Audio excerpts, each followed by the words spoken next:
ቅዳሜ ረፋድ አሜሪካና እስራኤል ኢራንን በጋራ መደብደብ ከጀመሩበት ጊዜ ጀምሮ ግጭቱ እየተካረረ ሚሳኤሎችም እንደ ዝናብ እስራኤልን ጨምሮ መካከለኛው ምስራቅ ሀገራት ላይ እየዘነቡ ነው።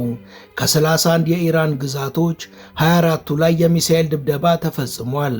የእስራኤል አይረን ዶም የአየር መከላከያ ስርዓትን ከጥቅም ውጭ ያደረገችው ኢራን በበኩሏ በኢየሩሳሌም በሃይፋና እንዲሁም በዋና ከተማዋ ቴል አቪቭ ከፍተኛ የሚሳኤልና የድሮን ጥቃቶችን ፈጽማለች።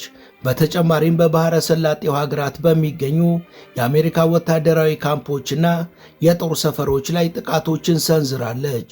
በዚህም መሰረት የተኮሰቻቸው ድሮኖችና ሚሳኤሎች በኳታር አልሁዴድ የአየር ኃይል ሰፈር ላይ፣ በኩዌት አልሳሌም የአየር ኃይል መንደር ላይ፣ በተባበሩት አረብ ኤሜሬትስ አልዳፍራ የአየር ኃይል ቤዝ ላይ፣ በሳውዲ አረቢያ ልዑል ሱልጣን የአየር ማረፊያ ሰፈር ላይና በባህሬን የአሜሪካ አየር ኃይል 5ኛ ፎሌት መዳረሻ ላይ ሚሳኤሎችን አዝንባለች።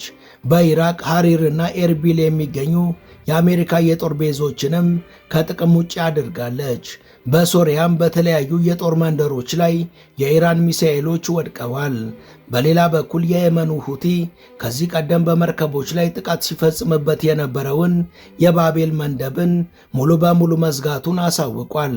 ዝር የሚል መርከብ ካለም የጥቃት ኢላማ እንደሚሆን አስጠንቅቋል።